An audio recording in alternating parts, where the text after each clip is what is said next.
On another entry of the Animation Deliberation podcast, disaster is not only walking in My Hero Academia, but across all the animes I've been watching this week. We're going to talk about that and much more right after these ads we have no control over. Sing along if you know the words. A 1, 2, 3, it's time for Animation Deliberation.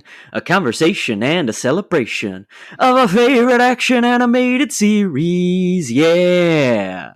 Yeah, welcome back to another episode of Animation Deliberation, the podcast where we take action and cartoons seriously, but not too seriously. We are your hosts. I am Zuhair. And I am Andrew Rogers. Jay Scotty is on another devil hunting assignment, whether it be in a galaxy far, far away or around the corner. We have no idea. We don't ask questions. We just know he's busy.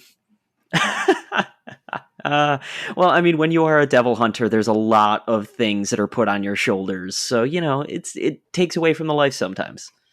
Yep, we're going to talk about devil hunters. But first off, we're going to hit a little bit of news, and we're going to start off with the most depressing one yet. The legendary Kevin Conroy has passed away at the age of 66. He is Batman. He is the greatest Batman. You cannot argue me on that. And it is a time of mourning, so unless you're an asshole, keep your other thoughts to yourself. He was great voice actor from Batman animated series to a majority of the movies.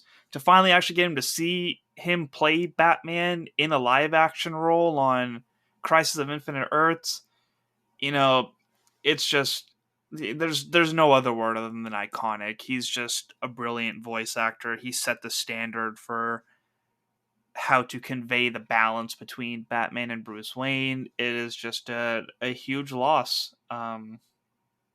We're gonna miss him. Yeah, I'm getting chills at hearing you talk about it. It was a big moment when we talked about this off air when it happened, and I can't say it any better. Iconic is the word, and we talk about how many legacy actors take on characters, and I don't think anyone is more of a legacy actor than he was, because literally every iteration of Batman that came after was just trying to hit the same marks that he did flawlessly in the animated series and everything after that. Like, without a doubt, he influenced a generation, helped to, make that show as popular as it was, that then influenced animation, voice actors, everything across the board. He was just such a noted name, and there's no other things than we can say, but he is a great, and he will be missed, of course.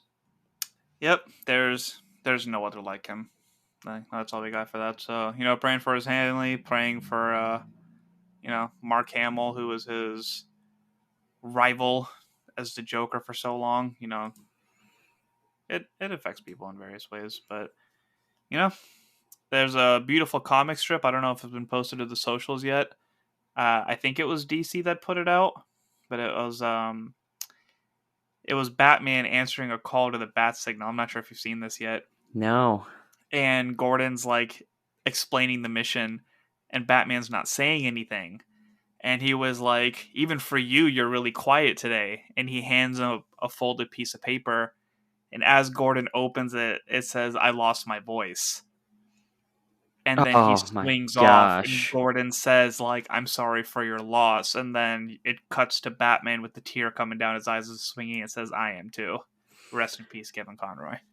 Oh my gosh. It was a moment. I sure hope that, DC Studios was flying a bat signal that night. Like, it needed to be honored, because there was another one that I saw that I think I reposted, but if not, and it was just Mark Hamill, I believe, was the one that reposted the fan art originally, and it was just Joker clutching the cape, saying goodbye, old friend, in the idea of, like, they're not one without the other. And yeah, Hamill was a noted friend of his, so I can only imagine what it is like to be in his life right this moment. I just sent you the image if you want to give a live reaction. I don't know if I want to cry live on air. Like, that's... We got other things to talk about. We'll lighten up the mood quick. Jeez.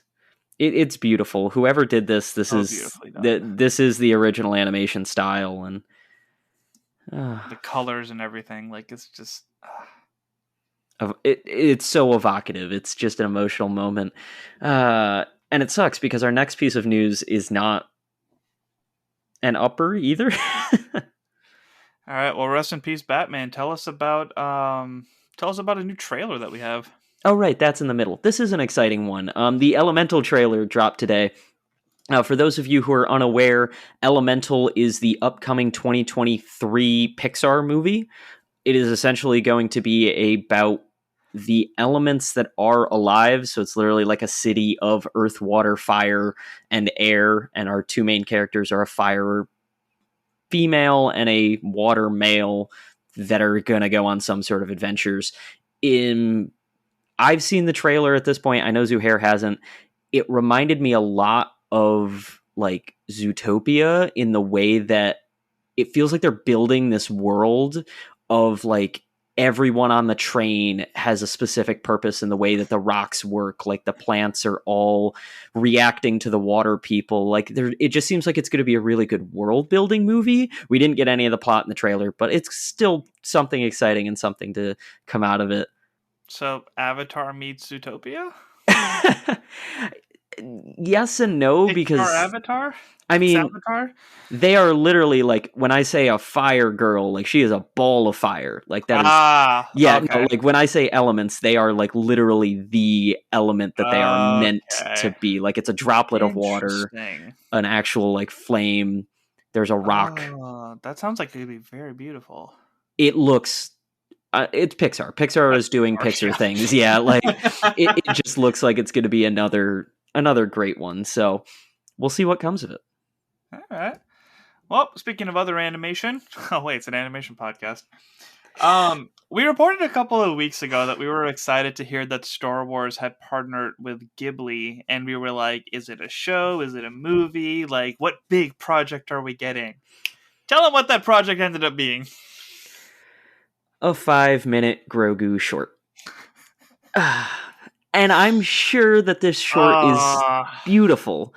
There is also another asterisk that I feel like kind of deserves to go on this. Is it's like hand-drawn animation from what I read.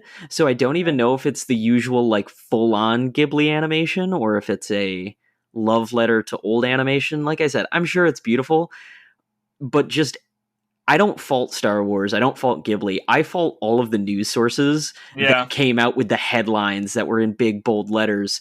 This is going to be the next big thing. Star Wars, or, Lucasfilm and Studio Ghibli teaming up for the first time. It's like, holy crap, they have a chance of beating Star Wars, the Clone Wars animation on a monumental scale. It was just, read your news carefully, folks, because sometimes even those of us that go to trusted news sources, because we generally vet our sources before we try and report things. We open the articles too. Yeah, those sources were reporting basically just rumored information at that point. All that they knew was that there was a project.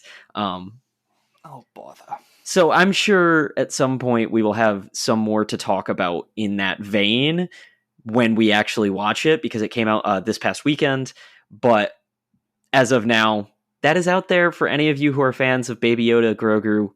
I have heard that it is a fun little beautiful jaunt. Well, for what it is, enjoy more Star Wars content. Still got a couple weeks of Andor left. And then nothing until we talk about Bad Batch. Yeah, Bad Batch is next. Wow. Bad Batch, Attack on Titan, and Jujutsu Kaisen are all like in the same time frame. I mean, we don't know when Demon Slayer is. It could also appear. Is it not February or March? I don't know. I don't think anyone knows. Well, I can confirm those three things. We always got a lot to talk about. And speaking of lots to talk about, we have a segment called And a Minute coming up. We got 3 shows to talk about. We get 1 minute each on all of them. Which one would you like to kick it off with? I feel like we always start with Spy, so let's just keep that train rolling. All right, after you. This is episode 19, A Revenge Plot Against Desmond. Okay, let me get my timer out. It was I just started laughing because I remembered everything that happened in this episode as soon as you said the title. Yeah. So yeah, once again, Spy Family just absolutely blowing it through the roof with this bizarre story. Like, didn't have to be anything special, but I just had so much fun with it. Like, this kid going off the rails, you knew something was going wrong. And Anya just like playing along while everyone else was kind of a main character, like trying to play into this kid's shenanigans. Well, she's like, here's a leaf, enjoy, like not actually having any full understanding of what's going on. And it was just also a perfect, like, kids get things wrong. That he overheard his dad saying something, thinking, oh, my life is over. Actually, no, your life is probably better for it now. It's just one of those things. And then your episode was so good, so much fun. We got so much of the stuff that like we've been wanting to see, just watching her do gymnastics off of buildings and Lloyd freaking out like, wait, what is she doing here? Just so much goodness out of these characters. Yeah, the fact that she gives the leaf, and then when they was dropped the line, is like, "You better give all of that stuff back," and it flashes back to the leaf just floating away. Like the little details of the show is just truly impeccable. Yeah, everything with she's 100% wife material. The fact that she packed all that up and it wasn't even gym class day was hilarious. Yeah, it's just everything about that, from it being this deep revenge plot and unveiling this new character, to it being so sappy, and then Anya's face towards her friend when she started singing. It's like, are you serious? And Desmond dancing and all that stuff, just all about it. Just, yeah, this is just a fun show. Like, I don't even care about bigger picture anymore. We're loving every second that we get of this. Borf. Borf. Just that time filler. And one thing I did realize this I have like week. 20 seconds left. Did you really? Wow. Yeah. Take it. I yield my time. Take it. Well, I just realized this week, we talked about a couple weeks ago that Mappa does the intro and outro, which like is now confirmed. I didn't realize the studio that's doing this is Wit, that did the first 3 seasons of Attack on Titan, and then Mappa's the studio that took over. And I'm like, so then now they're just working together and doing intros for each other's shows. I'm like, I'm curious. The article that I was talking about, where it's like, apparently it's not unusual for like animation studios to like outsource a lot of the work to other big studios. So even with like American stuff, like it is like very tied together to like who you trust, who you work with, and this and that. But the fact that it's like that consistent of a project is really cool, because you would think that like Mappa just kind of took the project, like they were like, you're better, you're gonna do the last one, but it turns out it's just like, hey, they were better equipped for it, and they still need these things to work together, and we have all these projects in the future, and that's a really cool collaboration. Yeah, I don't know how Mappa had any time for that, though, at the same time, having to work on Jujutsu Kaisen, Chainsaw Man, and Attack on Titan, but they did a great job. Also, that outro was not something that you skip. It's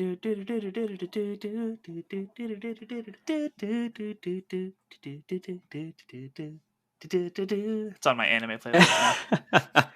Yeah, there's some of those scenes that are like unnecessarily beautiful in that outro, like them in the kitchen. I'm just like, perfect. Why is this so pretty? But it's so perfect. And speaking of anime playlists, that song actually comes right after the theme song to Chainsaw Man. You ready to talk about that?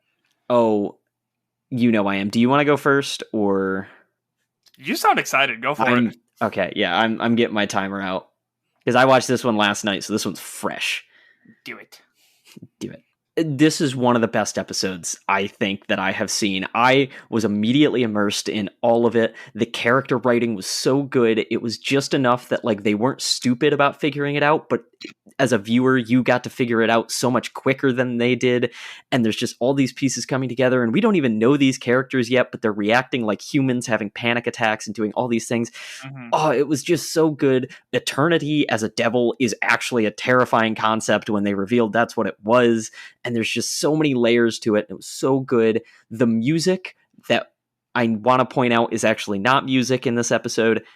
Throughout the entirety of the scenes where they were like figuring out what to do, there was no music. So it was just the constant ticking of the clock, causing you to have anxiety as they're having panic attacks, watching them basically stab each other and turn on each other. It was just so perfectly emotionally evocative. And I don't even care we had like no action in this episode. I was glued to the screen the entire time. This show's amazing. 1 minute.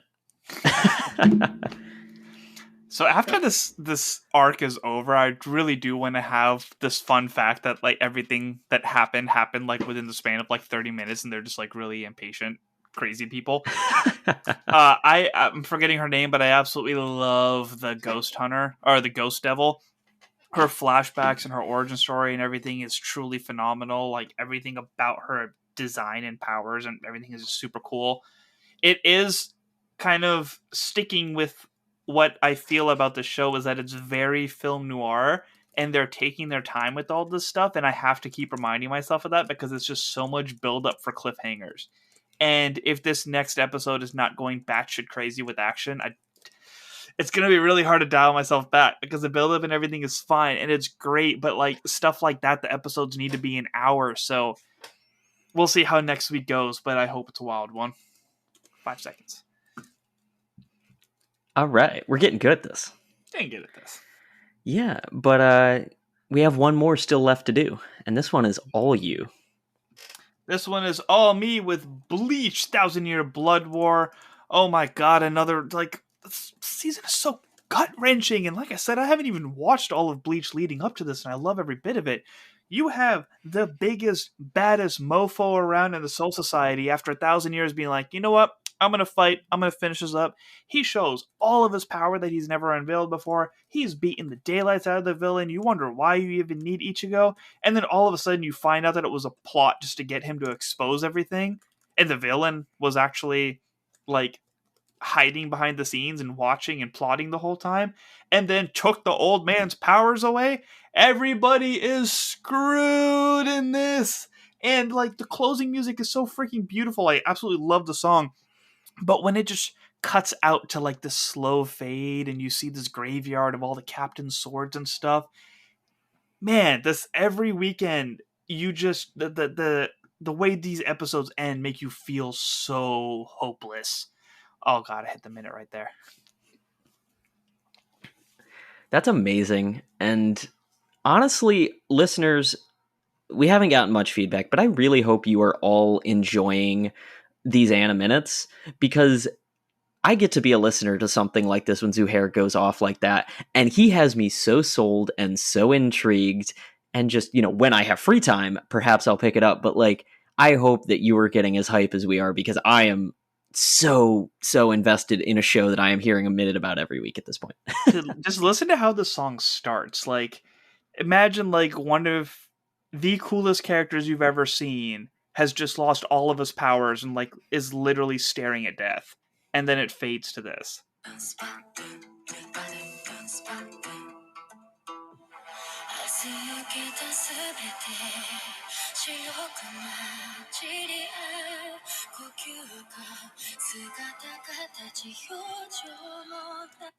It's literally just that music, black and white, a graveyard of all the captain's swords.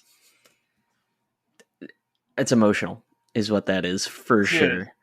That's another song that you can skip, but it's also like me trying to process everything I just saw because I was like cheering and like, yo, this is sick. And I told you the way they do fire in this show, look, it's on par with how they did Rengoku. That's a high bar. It's a high bar. And I know you think Studio Pierrot's lame because you think Naruto's lame, but it looks beautiful. I never said Naruto is lame. I feel like this is a fisherman story where every week the thing that 100%. I said keeps getting blown out of proportion. Yeah 100%. You're awful for saying that, and I'm going to make you realize that every week. That's how my heart feels. Fisherman story. I'm just trying to remember. I'm pretty sure I said it was like a median. Yeah, like nothing wrong with it. It's like, yeah, for an anime that has just, very simple design, it's nothing too exciting. I was like, we are animation deliberation. There is a conversation that has to happen for it to be a true review of whatever's going on. But I feel like we've taken up enough. These birds. We've taken up enough time with this crazy non-anime or not non-anime talk, non-My Hero talk, and I know that's what you're all secretly here for. So why don't we jump right into it? I don't know why I was so obnoxious about drinking my water just now, but hey, we stay hydrated on the show. That really was like a child drinking like the full big sip. You Like, know what? I just just want everyone to feel like they're sitting with us. uh, All right, Disaster Walking, episode 7 of My Hero Academia, season 6. Do you want to take over the synopsis, sir? I can do that. Do it. Also, You need a disaster. soundboard. We do need a soundboard because I want to get like an Anna Minutes like filler, plug, soundbite, whatever you'd call it to like play before to like bridge into the segment. Okay, is it Disaster Walker or Disaster Walking as well? You said walking, but I believe we said it was Walker at the top, and I just want to make sure the listeners are getting the Walker, but 100% walking just experience. sounds cooler, but whatever. It's called Walking Walker. Disaster does. Walker.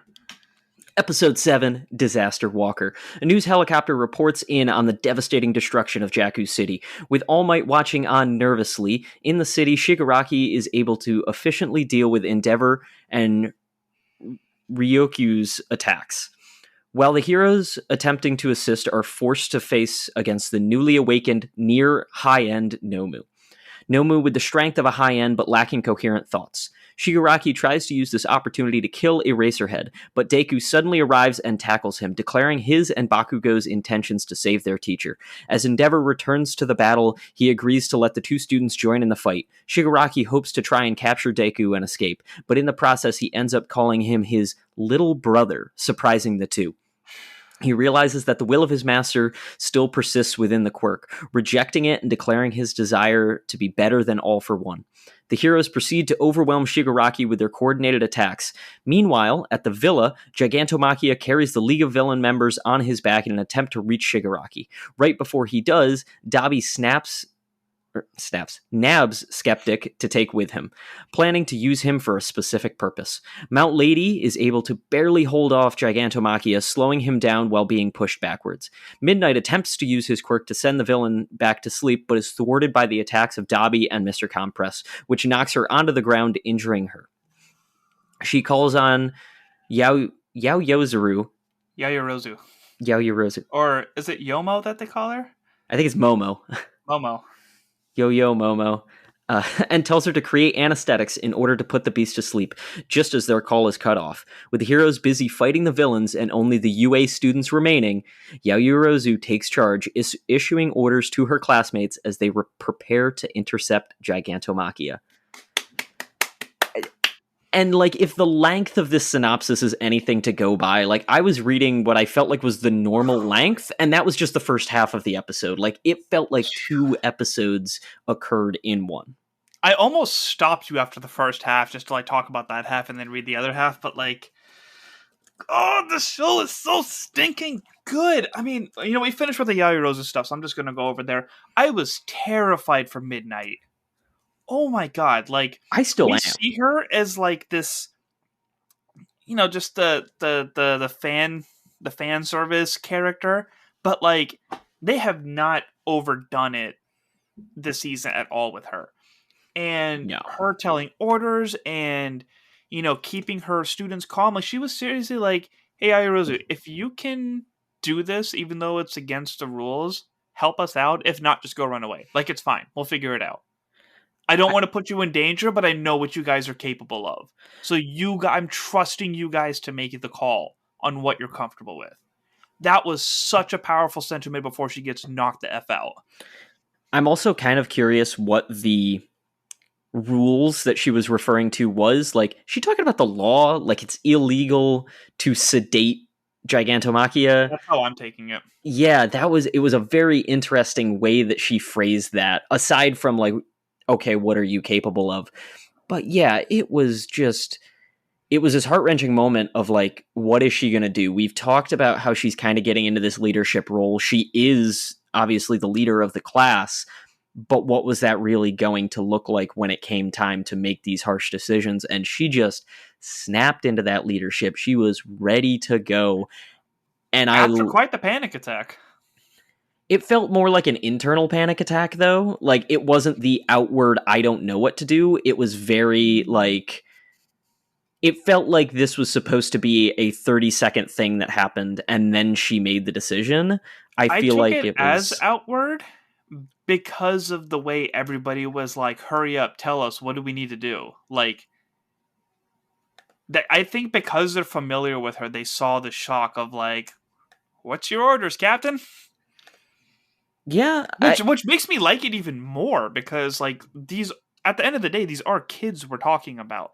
I got this into this huge debate with my friend the other day about heroes and about how like they don't have to always go out as heroes. Like life gets the best of you, sickness gets the best of you, you know, your internal demons and stuff get the best of you. And this is a part of her character that we've been familiar with for about 6 years now, 6 seasons now.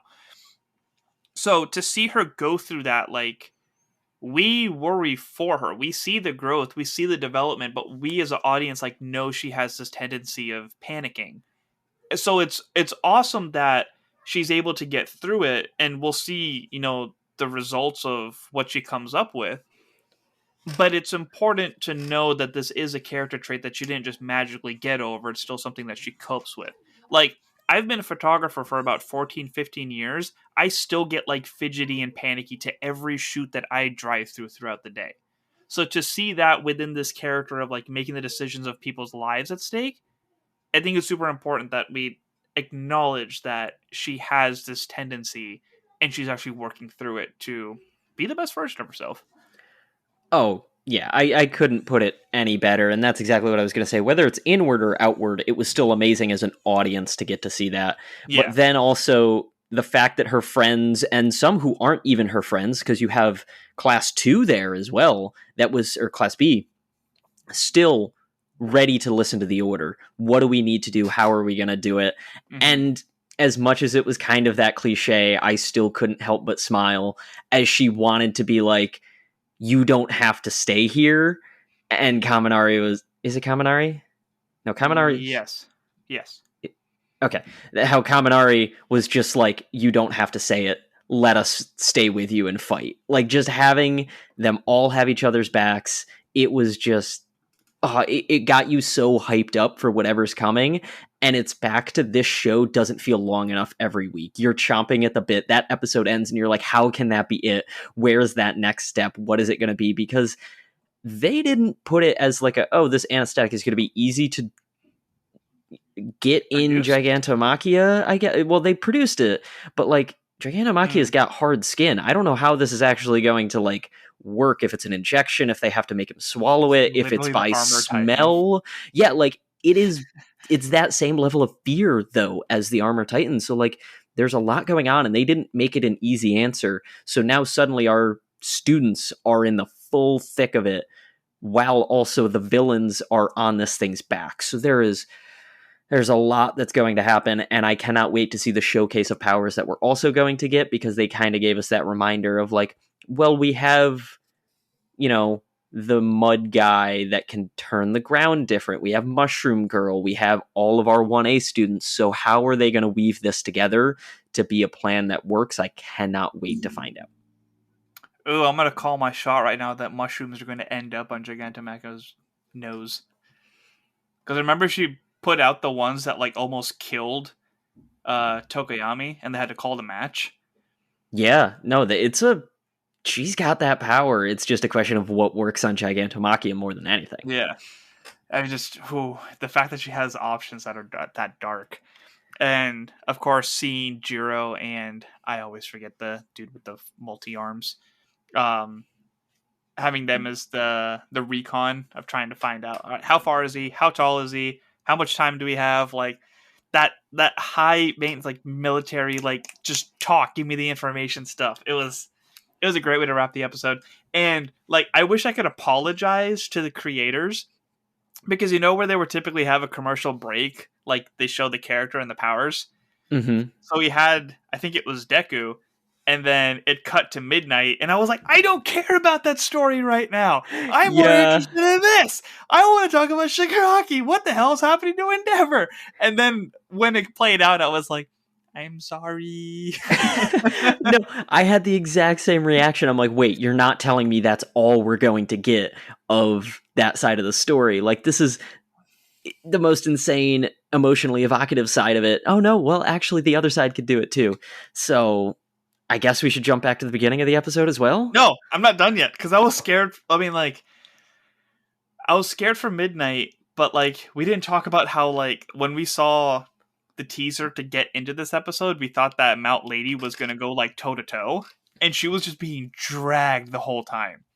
That part alone was terrifying. And then Dobby to have the balls to be like, let's hop on and make their lives a little more miserable.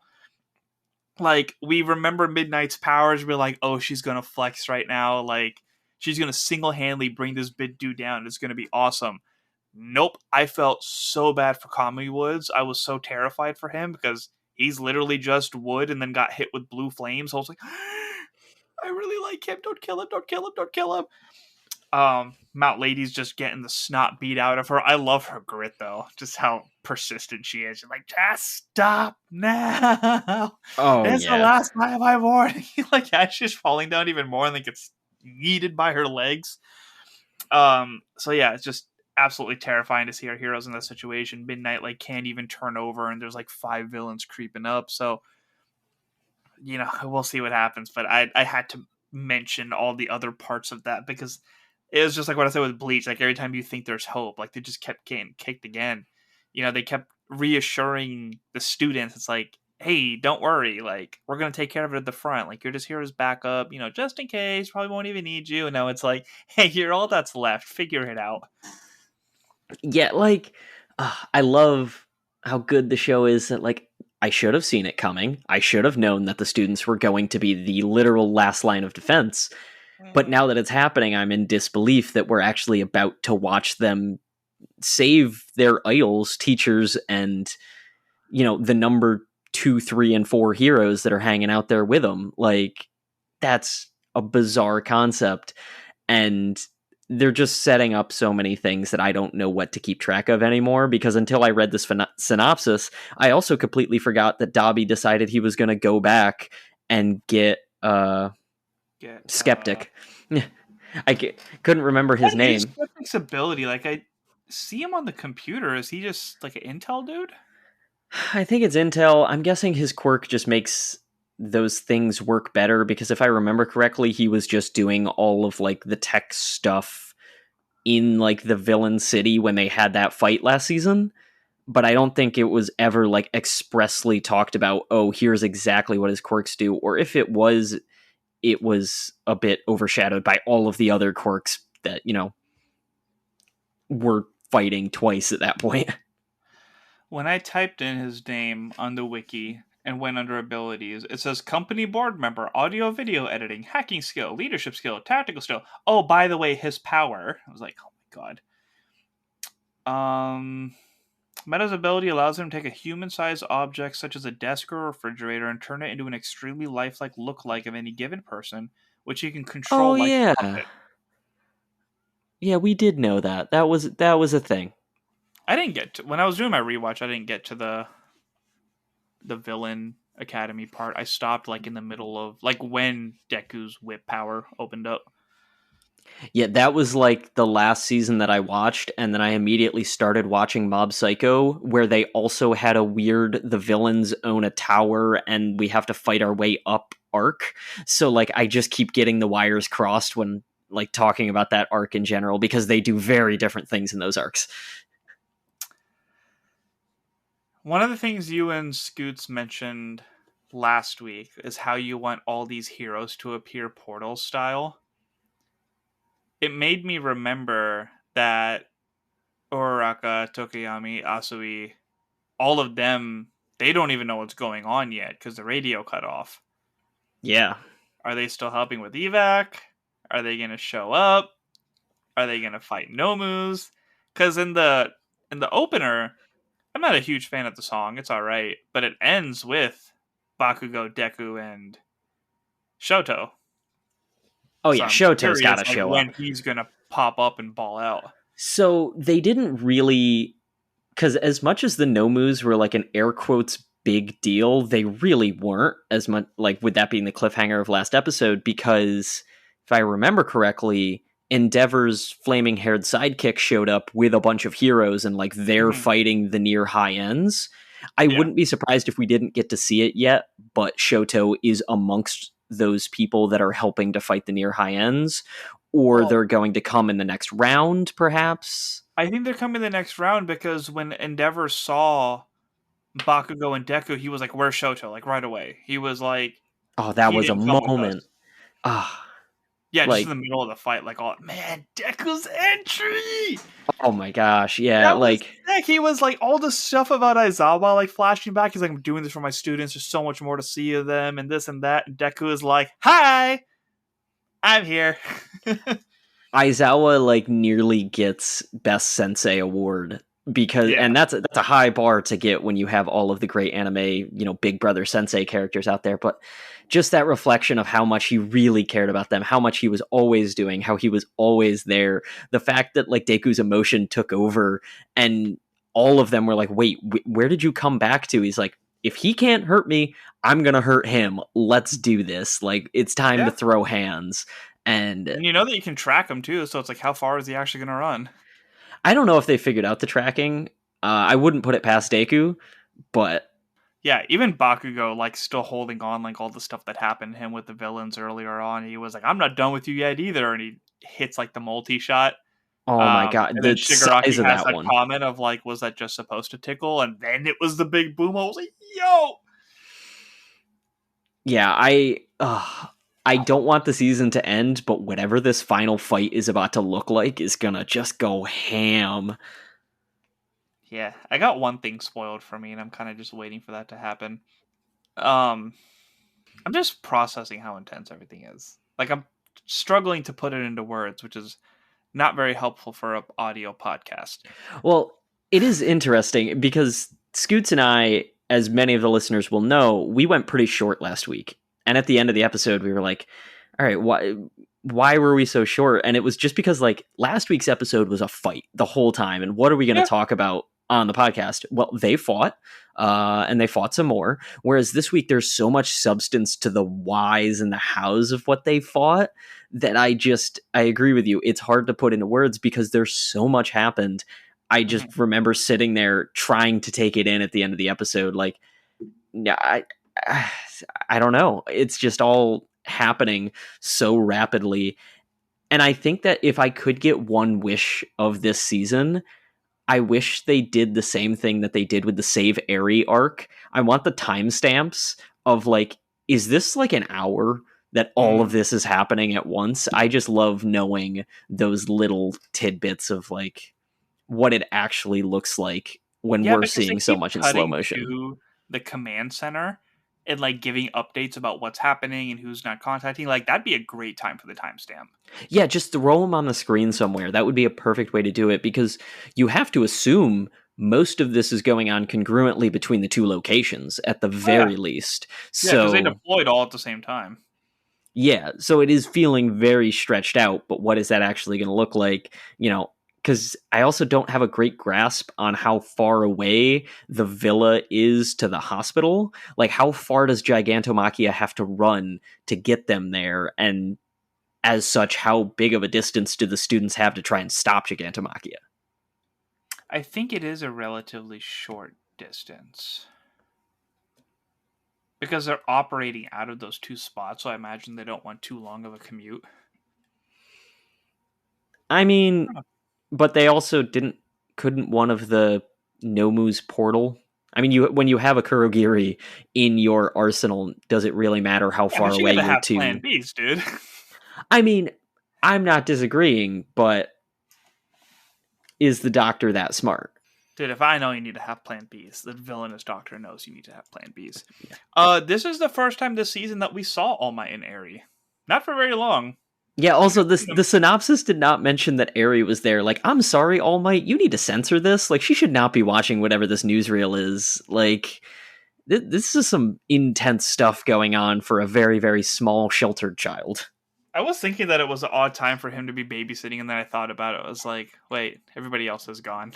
Like, who else would be babysitting her right now? Except for the principal. I was just about to say, where's the principal? Is he about to just, like, pop off in this fight?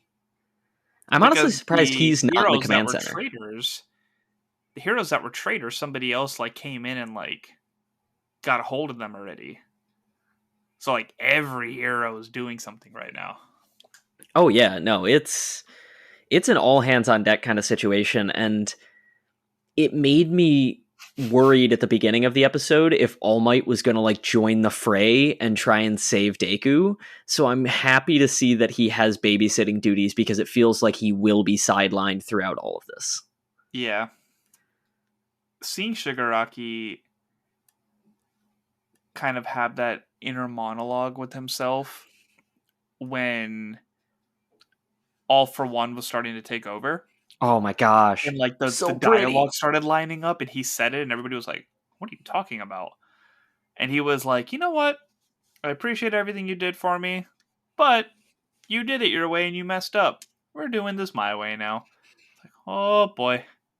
His way Oh is boy. scary. His way is very scary because I like his way. there's still so much of his power that we're like just tapping into. The way that he's maneuvering himself, the way that he's resisting these flaming attacks. He I still don't like the has maneuvering. he still has like the gun fingers that we have no idea what they're gonna do. Like Gun there's fingers. You mean when he just got his fingers cut off? I think it's just like just a placeholder. I don't know. It looks like those are like the barrel of a gun or something. Oh, is that how he's No, gonna shoot?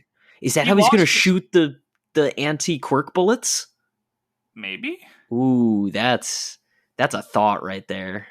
Yeah, I just thought it was like instead of bandages, it's just like the bling that he put on because he lost his fingers in the last season. I guess that makes some sense, but I feel like if you're doing full body modifications like that doctor did, you're gonna, give him True. something. No, I'm curious. Huh. I don't know. There's so much going on under the hood that, like, again, we haven't scratched the surface because I don't I don't want Aizawa to die. Let's start there. I don't Yep. think he will, but I have a feeling he's going to go out of commission in some capacity. Yeah. And then when the quirks open up, what does that look like? And he's already like limited compared to when we first met him because when he got his face smashed into the ground a bazillion times, like they said afterwards that he can't use his quirk for nearly as long as he used to be able to. Yeah. So that poor guy's struggling. Yeah, no, there's that. He has to blink eventually, and his legs are basically broken, so there's a lot of problems, as well as how long does it take for him to figure out if he leaves Aizawa's sight that he can use his quirks? I think he knows that, but he's trying to get Deku, so he has to be within range. Because he even Right. had the line of like, "You have to know that if you can see me, that means I can see you," and that's when he tried attacking. But I'm even just thinking, like, you go behind a building and you can use your decay again. Like, the minute you get out of sight, he is all powerful again. So Maybe just destroyed too many buildings. maybe, I don't know. I I don't think we're want to. thinking too deep into Yeah, I it. don't want to dig that plot hole because that's about the only one that I've always questioned. Is just like, okay, well, what if you just like go around the corner? But also at the same time, how much power can be got in the power or in the time that it takes to blink is another question I've always had. Like, just do a quick little blink there, Aizawa. You're good to go. You don't have to close your eyes permanently. Like, how much can he do in a quarter or a quarter of a millisecond as long as it takes to I blink? don't know about you, dude. When I have dry eyes and I take my contacts out, like I'm sitting there with my palms, like just digging my face for a few minutes. I'm like, it's so dry. I mean, It's such yeah. a miserable feeling. Oh my god. And I get somebody's powers is literally just to water his eyes and keep it like force it open, but It's like that can't so feel funny. good. It's There's no so way that can funny. feel good. Ah, I'm also really worried about Endeavor hitting his max temperature because he's and going all out. yeah, Endeavor's going all out, and we talked about this last week that like I think he's the one I might be the most worried for. Mm-hmm. You And can't lose another number one hero. but there's several ways this plays out in my head.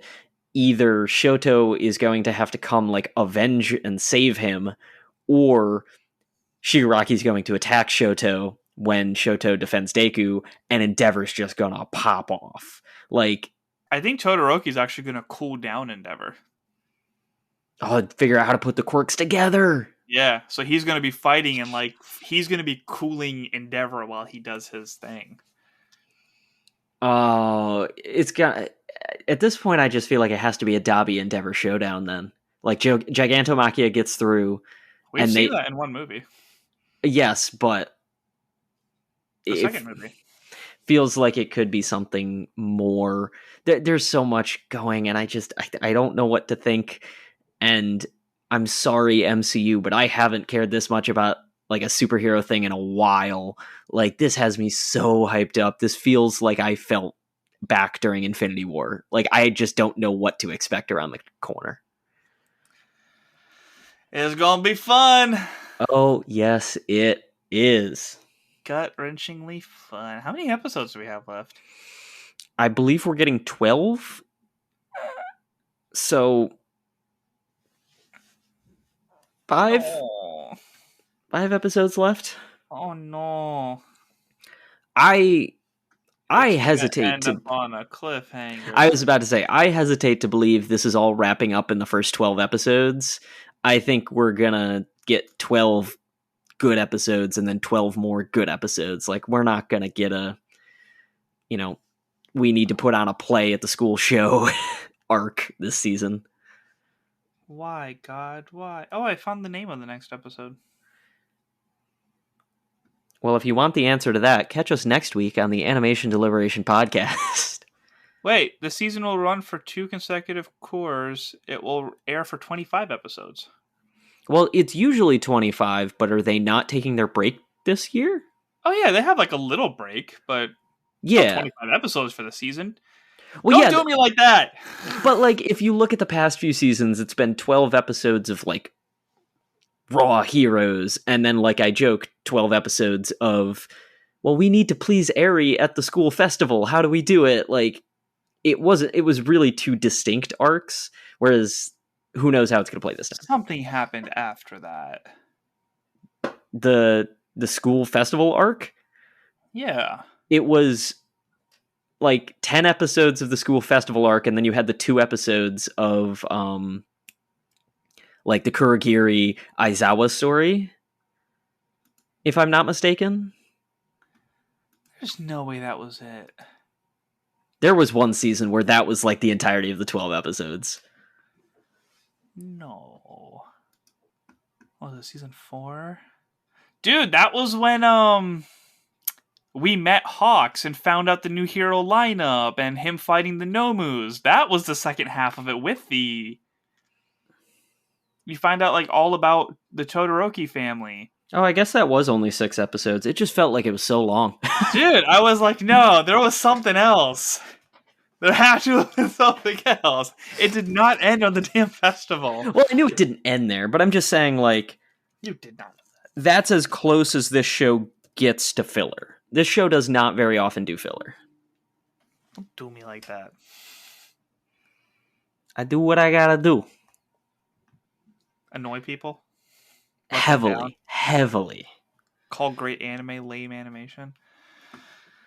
Uh, Y'all don't need to listen to us bash on each other.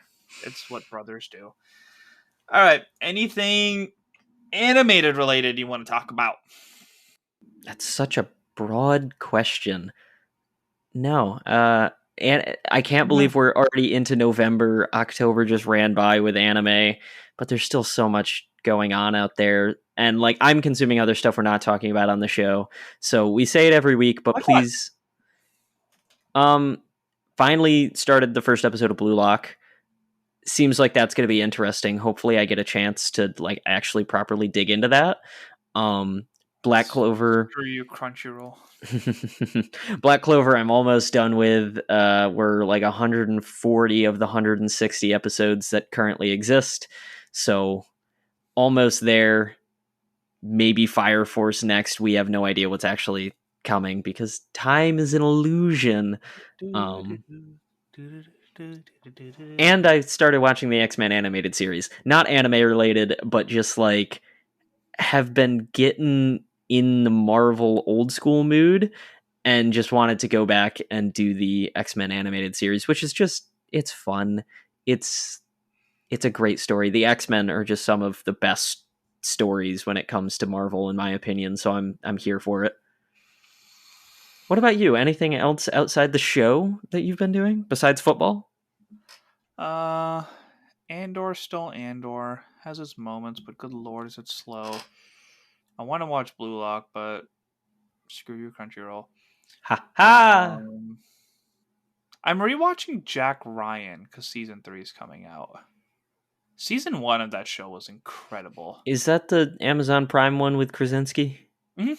Yeah, the first season was really good. Yeah. There's so many shows in this world that I'm like, just watch the first season. That's all you need to Yeah. do. I mean, season 2 is good, but that one, it was just like, it's so many perspectives. Like, you have the everyday American, you have the converted Muslim, you have the Middle Eastern Muslim, you have like why this person went bad, and then the people who were trying to make most of their immigrant lives. Like, just the perspectives of everything was so fascinating, and like knowing people from each facet of those lifestyles too was kind of like, a bad guy is a bad guy, but this is a really intriguing story. Um, yeah, I don't think I'm really watching anything else. Just been playing a lot of Destiny and what free time I actually get. It's more of like I play Destiny instead of going to sleep on time. That's how it is with me and Marvel Snap. I got Monica into Marvel Snap, and we just play so much. It's such a fun game. Oh, we got Pokemon games coming out today. Today? Friday. Tomorrow. Yeah. Tomorrow, yes, tomorrow. Pokemon Scarlet and Violet come out. My copy of Scarlet will be here tomorrow, so you'll probably Why'd you get possibly hear some. Scarlet? Huh? Why'd you get Scarlet? They're getting Violet. No, I got Scarlet. Oh, I'm getting Scarlet. Well, I got I have Scarlet. Violet people, so it's fine. I got Scarlet when they teased the possible Don Fan evolution, which was 1,000 times better in the Scarlet version than the Violet version. Interesting. The Violet version looks bad. It just looks. I'm not one to hate on Pokemon designs. I just don't think it looks anything interesting. If you are ordering this game or buying this game or whatever, make sure you update it right away, because Game Freak has come out and said that like there's just so many bugs in just like the regular version. So whatever update is out, make sure you do it right away. Apparently it's still very buggy too. But that's what Yeah, you get for trying to put an open world game on a handheld console. yeah, that is what it is. We'll see how it actually comes out. We'll probably try and give an honest review though, because I love Pokemon. I've played almost every single game. I play Sword and Shield all the time. Legends Arceus was amazing. So I should I'm, finish that on the you know, plane tomorrow. you should finish it on the plane because the end of the story is kind of bonkers. Hmm. Yeah, I'll probably do that because I only have like that last snow section and whatever follows left.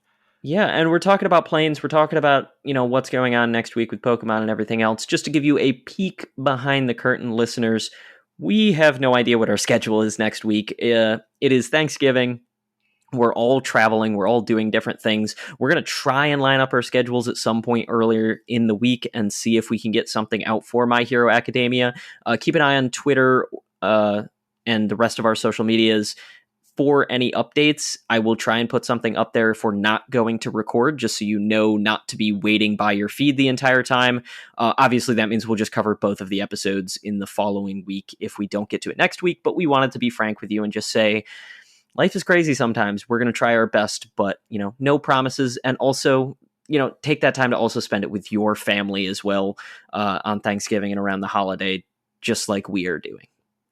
You know what we should do if we can't record next week? Is just record our like immediate reactions as a just in case and play that before we talk about like next week's episode. Interesting option. I don't hate it. Makes me wonder if I should just like Ha! Plan Bs. plan Bs, start recording the I'm a minutes villainous doctor. off air, like right as we watch the episodes. That could be interesting. We don't get to play off each other though. Yeah. So it could get very redundant. Yeah. All right. Well, if you have any thoughts on that, you know where to find us. Send us all the feedback at all the places. And be safe with all of your travels in this holiday period. B plus Ultra, and stay whelmed. And until Gigantomachia runs again, muscle, muscle. Thank you for listening to the Animation Deliberation Podcast, a proud member of the Stranded Panda Network. If you would like to contact us, you can email animationdeliberationpodcast@gmail.com or follow us on Twitter @animationdelib1.